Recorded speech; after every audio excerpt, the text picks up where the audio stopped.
Hello friends, welcome to my channel Shiksha Sathi यारा। Friends, SSC GD constable exam 2025 18 फरवरी second shift का exam समाप्त हो चुका है और भाइयों ने कुछ ऑथेंटिक प्रश्न हमें दिए हैं। अगर आपका भी आने वाले दिनों में अगर एग्ज़ाम है तो आप इस नंबर पर क्वेश्चन को सेंड कर सकते हैं सही सही। तो चलिए दोस्त, क्वेश्चन को देखते हैं। आगे बढ़ने से पहले दोस्त, मैं आपको बता देना चाहता हूं कि अगर आप इस चैनल पर नए हैं तो प्लीज़ चैनल को सब्सक्राइब कर लीजिए और बेल आइकन को भी दबा लीजिएगा, क्योंकि आने वाला नोटिफिकेशन सबसे पहले आप तक पहुंचे और आप एनालिसिस सही सही कर सकें। तो क्वेश्चन की ओर देखते हैं। भारत के नए रक्षा सचिव कौन है? आपका सही आंसर हो जाएगा राजेश कुमार सिंह। ठीक है। अगला क्वेश्चन की ओर ध्यान देंगे जो आपके शिफ्ट में पूछा है, वर्तमान में भारत के राष्ट्रीय सुरक्षा सलाहकार कौन है? तो आपका सही आंसर हो जाएगा अजीत कुमार डोभाल। ये क्वेश्चन फ्रेंड्स, ये क्वेश्चन जो है बार बार रिपीट कर रहा है। आप आज से 2-3 दिन पहले का जो शिफ्ट है उन सब शिफ्टों को उठा कर देखिए, ये क्वेश्चन पूछा ही पूछा है और हर 2 बार शिफ्ट पूछ रहा है। तो क्यों ना इन चीज़ों को हम याद करते हुए चलें, देखते हुए, एनालिसिस करते हुए, और हम जो फैक्ट्स ला रहे हैं उनसे तो पूछ रहा है। ठीक है, तो उन फैक्ट्स को भी ध्यान में रखिएगा। तो इन फैक्ट्सों को आप लोग यहाँ पर देखिए। भारत के वर्तमान राष्ट्रीय सुरक्षा सलाहकार अजीत कुमार डोभाल हो गए। अब ये प्रधानमंत्री के 5वें और वर्तमान राष्ट्रीय सुरक्षा सलाहकार के रूप में सेवारत है, यानी सेवा कर रहे हैं। 16 अगस्त 2024 को प्रधानमंत्री नरेंद्र मोदी की अध्यक्षता में कैबिनेट की नियुक्ति समिति ने अगले रक्षा सचिव के रूप में एक वरिष्ठ आईएएस अधिकारी राजेश कुमार की नियुक्ति को मंजूरी दी थी। ठीक है। और बात करते हैं रक्षा विभाग, रक्षा मंत्रालय में विशेष कर्तव्य अधिकारी राजेश कुमार सिंह व अक्टूबर 2024 को वर्तमान रक्षा सचिव गिरधर अनमाने की सेवानिवृत्ति के बाद रक्षा सचिव होंगे। उनका कार्यकाल सेवानिवृत्ति की आयु से पर 31 अक्टूबर 2026 तक बढ़ा दिया गया। ठीक है। अगला क्वेश्चन की ओर बढ़ते हैं। सूक्ष्म लघु एवं मध्यम उद्योग मंत्री कौन है 2024 में? तो इसका आंसर हो जाएगा जीताराम मांझी। सितंबर 2024 में, अगले क्वेश्चन की ओर बढ़ते हैं। सितंबर 2024 में भारत के विज्ञान एवं प्रौद्योगिकी मंत्री कौन है? तो आपका सही आंसर डॉक्टर जितेंद्र सिंह हो जाएंगे। फैक्ट्स की बात करते हैं। सितंबर 2024 में भारत के विज्ञान और प्रौद्योगिकी मंत्री डॉक्टर राजेंद्र सिंह थे। उन्होंने विज्ञान और प्रौद्योगिकी के मंत्रालय राज्य मंत्री यानी स्वतंत्र प्रभार के रूप में कार्य किया। वह पृथ्वी के विज्ञान मंत्रालय, प्रधानमंत्री कार्यालय और कार्मिक लोक शिकायत पेंशन राज्य मंत्री के रूप में भी कार्य करते हैं। वह भारतीय जनता पार्टी यानी भाजपा की राष्ट्रीय कार्यकारिणी के सदस्य हैं और केंद्र शासित प्रदेश जम्मू कश्मीर के लिए प्राथमिक प्रवक्ता के रूप में कार्य कर चुके हैं। ये भी ध्यान में रखना होगा। ठीक है, और सब इन सब में इम्पोर्टेंट नहीं है। ठीक है, जो इम्पोर्टेंट होगा आपको बोल दिया जाएगा। दूसरी पंचवर्षीय, और तो देखिए पंचवर्षीय योजना कभी नहीं छोड़ा है, किसी भी शिफ्ट में नहीं छोड़ा है पंचवर्षीय योजना। क्यों ना इसको करके जाइए आप लोग। ठीक है, दूसरी पंचवर्षीय योजना, इसका अनुच्छेद भी याद कर लीजिएगा, किस अनुच्छेद पर कौन सा किस अनुच्छेद से संबंधित है। ठीक है। दूसरी पंचवर्षीय योजना किस मॉडल पर आधारित है? तो आपका सही आंसर महालनोबिस। ये कई बार क्वेश्चन पूछ चुका है, ये रिपीटेड क्वेश्चन है। ठीक है, इसलिए कहता हूँ कि आप एनालिसिस करते हुए चलिएगा। आपका एग्जाम है तो हर शिफ्ट का एनालिसिस करिए। चलिए इसकी फैक्ट्स की बात कर लेते हैं। दूसरी पंचवर्षीय योजना में नेहरू महालनोबिस मॉडल को अपनाया गया था। कौन से मॉडल? नेहरू महालनोबिस। ठीक है, याद रखिएगा।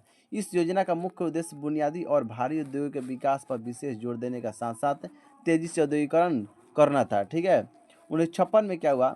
1956 की औद्योगिक नीति ने भारतीय नीति के लक्ष्य के रूप में समाज के रूप में समाजवादी प्रतिरूप के स्थापना को स्वीकार किया। प्रो पीसी महालनोबिस इस मॉडल के मुख्य वास्तुकार थे। ये याद रखना होगा आप सबको।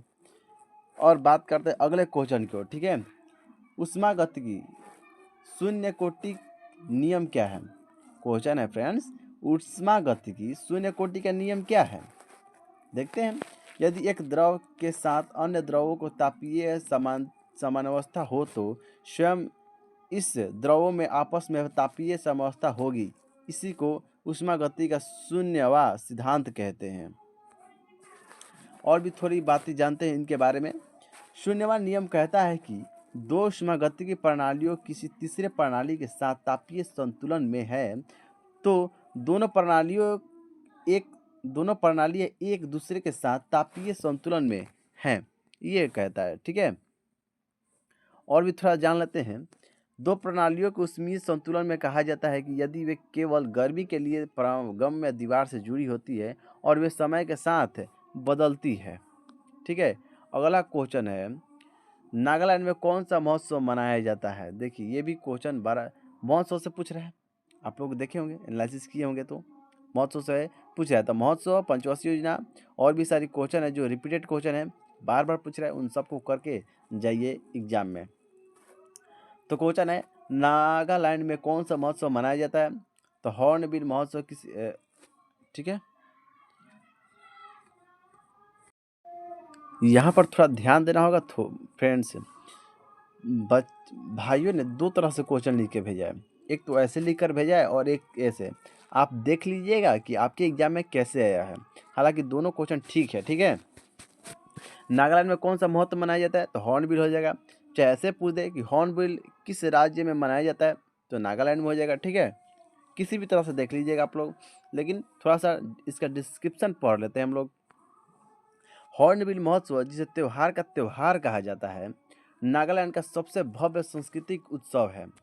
यह ठीक है, यह 10 दिसंबर तक नागालैंड की राजधानी कोहिमा से लगभग 12 किलोमीटर दूर किसामा हेरिटेज विलय में आयोजित किया जाता है। इस महोत्सव की शुरुआत 2000 में नागालैंड सरकार द्वारा राज्य की सांस्कृतिक विरासत को संरक्षित करने और आंतरिक जनजातीय एकता को बढ़ावा देने के उद्देश्य से की थी। और भी थोड़ी थोड़ी बातें जान लेते हैं इसमें नागालैंड की 17 प्रमुख जनजातियां अपनी पारंपरिक नृत्य, संगीत, खेल, हस्तशिल्प और व्यंजन को प्रस्तुत करती है। ठीक है, ये इम्पोर्टेंट नहीं है, जो इम्पोर्टेंट है आपको कह दिया जाए कि ये इम्पोर्टेंट है। ठीक है, आगे देखते हैं, यामिनी कृष्णमूर्ति ने दिल्ली में किसकी स्थापना की थी? तो आपका सही आंसर हो जाए यामिनी स्कूल ऑफ डांस।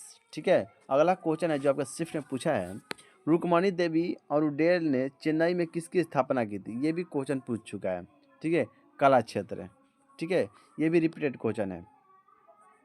अगला क्वेश्चन की बात करते हैं, नहीं थोड़ा फैक्ट, इसी में फैक्ट है वो देख लेते हैं। प्रसिद्ध नृत्यांगन रुक्मणी देवी अरुणडेल ने चेन्नई में कला क्षेत्र की स्थापना की थी। ये तो मालूम हो चुका आपको। कला क्षेत्र एक प्रतिष्ठित संस्थान है जो भारतीय सांस्कृतिक नृत्य, विशेष रूप से भरतनाट्यम और पारंपरिक कला के रूप में संरक्षण और प्रशिक्षण के लिए जाना जाता है। इसकी स्थापना 1936 में हुई थी। कब? 1936 में। और यह आज भी कला और संस्कृति के क्षेत्र में महत्वपूर्ण भूमिका निभा रहा है। आगे क्वेश्चन देखते हैं, फैक्ट्स है। प्रसिद्ध भारतीय संस्कृत नृत्यांगन यामिनी कृष्णमूर्ति दिल्ली में यामिनी स्कूल ऑफ डांस की स्थापना की थी। ये भी मालूम हो चुका है हम लोग को। और यामिनी कृष्णमूर्ति एक प्रसिद्ध भरतनाट्यम कुचिपुड़ी नृत्यांगन थी। ठीक है, ये ध्यान रखिए, ये फैक्ट ठीक है, मस्त है। ये देखिए, यामिनी कृष्णमूर्ति एक प्रसिद्ध भरतनाट्यम और कुचिपुड़ी नृत्यांगन थी। ठीक है, हो सकता है एग्जाम में ये क्वेश्चन बन जाए, क्योंकि फैक्ट से क्वेश्चन आ रहा है जो भी हम लोग ला रहे हैं। ठीक है, उन्होंने 5 साल की उम्र में ही चेन्नई के कला क्षेत्र में स्कूल ऑफ डांस में प्रसिद्ध, ये सब आपसे नहीं पूछेगा। ठीक है, ये नहीं पूछेगा। उन्होंने दूरदर्शन के लिए एक नृत्य आधारित टेलीविजन शो भी बनाया था, ये नहीं पूछेगा आप लोग। ठीक है, जो इम्पोर्टेंट है आपको कह दिया जाएगा। मौलिक कर्तव्य किस संशोधन के द्वारा जोड़े गए हैं? ये क्वेश्चन है और ये पूछा भी है। देखिए रिपीटेड क्वेश्चन है ये। ठीक है, भारतीय संविधान के 42वां संशोधन साल 1976 में हुआ था। भारतीय संविधान का 42वां संशोधन साल 1976 में हुआ था। यह संशोधन तत्कालीन प्रधानमंत्री इंदिरा गांधी के नेतृत्व में आया था। हो सकता है ये क्वेश्चन पूछ दे। ठीक है, आपके अगले शिफ्ट में, थर्ड शिफ्ट, या फिर हो सकता है अगले 19 तारीख को पूछ दे, तो ये सब ध्यान रखना होगा। यह संशोधन आपातकाल के दौरान लाया गया था। इसे लघु संविधान या कॉन्स्टिट्यूशन ऑफ इंदिरा भी कहा जाता है। ये सब याद रखिएगा, ये सभी फैक्ट इंपॉर्टेंट है। ठीक है, इस संशोधन के जरिए भारत के संविधान में कई बदलाव किए गए थे। इनमें से कुछ प्रमुख बदलाव ये रहे, ठीक है। भारत का वर्णन संप्रभु लोकतंत्र गणराज्य से बदलकर संप्रभु समाजवादी धर्मनिरपेक्ष लोकतंत्र गणराज्य कर दिया गया। राष्ट्रीय एकता शब्दों को बदलकर राष्ट्रीय एकता और अखंडता कर दिया, ठीक है। आगे की ओर देखते हैं, थोड़ा सा संविधान के मौलिक कर्तव्यों को जोड़ा गया है, ठीक है। ये छोड़ देते हैं, अगला क्वेश्चन की ओर ध्यान देते हैं। भारत के रोजगार बढ़ाने के लिए किसकी महत्वपूर्ण भूमिका होती है?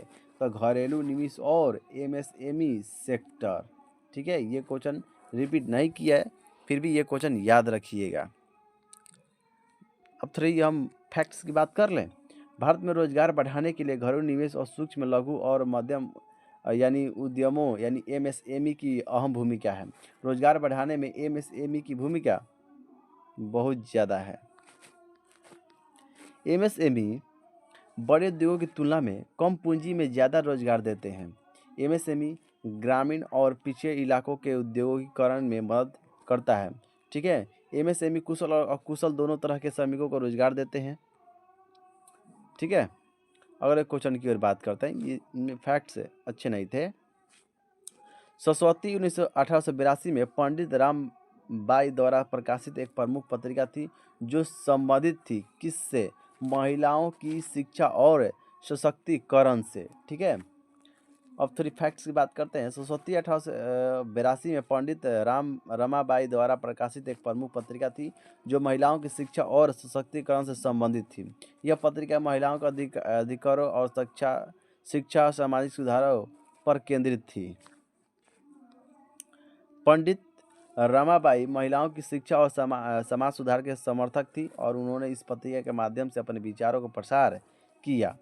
अब अगला क्वेश्चन की बात करते हैं दोस्त। कठुकनिटा किस राज्य से संबंधित है? आपका सही आंसर केरल हो जाएगा, ठीक है।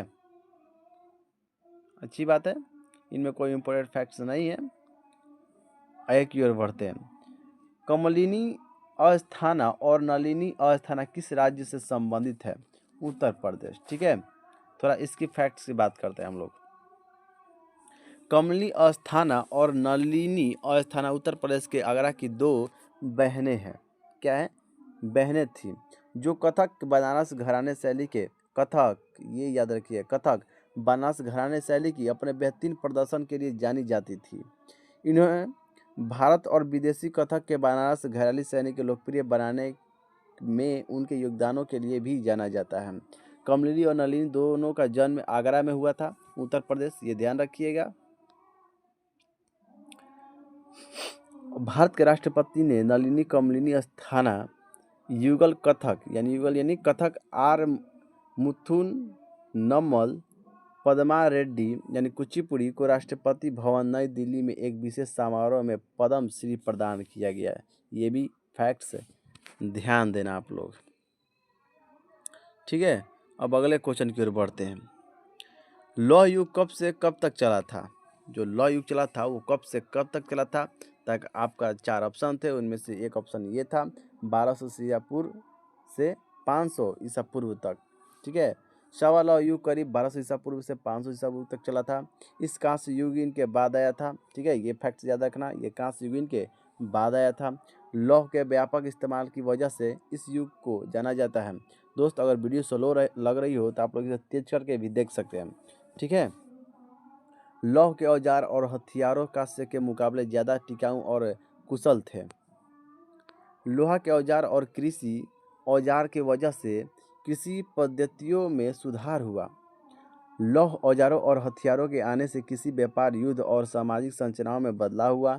लौह के स्थायित्व और बहुमुखी प्रतिभा की वजह से जटिल कलाकृति और सजावटी वस्तु का निर्माण संभव बना।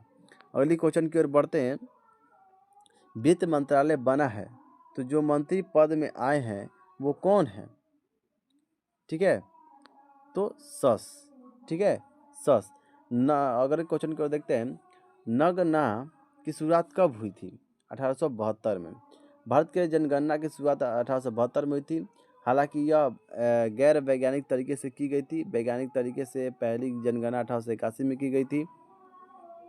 आप ये बताइए कि नियमित जनगणना कब की गई थी? ठीक है, साल 1865 में भारत सरकार और गृह सरकार ने आम जनसंख्या की जनगणना करने का फैसला दिया था। साल 1866 में देश ज़्यादातर हिस्सों में लोगों की गिनती करके जनगणना की थी। सैंपल, अगले क्वेश्चन की ओर बात करते हैं। सैंपल रजिस्ट्रेशन सिस्टम यानी बोले तो SRS की रिपोर्टर के मुताबिक साल 2020 में भारत में शिशु मृत्यु दर कितनी थी? हाँ, ये भी क्वेश्चन पूछ चुका है लेकिन दूसरे तरीके से। प्रति 1000 जीवित जन्मों पर 28 थी। ठीक है, ये याद रखिएगा। ये क्वेश्चन पूछ चुका है लेकिन दूसरे तरीके से। सैंपल रजिस्ट्रेशन सिस्टम की रिपोर्ट के मुताबिक साल 2020 में भारत की शिशु मृत्यु दर प्रति 1000 जीवित जन्मों पर 28 थी। यह साल 2019 के मुकाबले 6.7% कम थी। चलो खैर, कम तो हुई। इस रिपोर्ट के मुताबिक साल 2020 में 5 साल कम के उम्र बच्चों को मृत्यु दर 32 थी। यह साल 2019 के मुकाबले कम थी। इस रिपोर्ट के मुताबिक उत्तर प्रदेश और कर्नाटक में सबसे ज़्यादा गिरावट दर्ज की। 20 नंबर क्वेश्चन देखते हैं। 2024 में दिल्ली के वित्त मंत्री कौन थे? आपको याद है?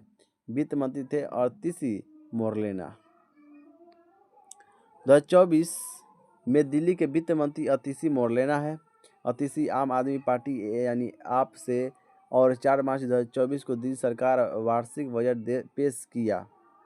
इनके द्वारा पेश किए गए बजट में मुख्य रूप से शिक्षा, स्वास्थ्य, सड़क और जल आपूर्ति जैसे क्षेत्रों में ध्यान केंद्रित किया गया। ठीक है, अब देखिए कुछ क्वेश्चन है जो आपको पूछा था विलोम से।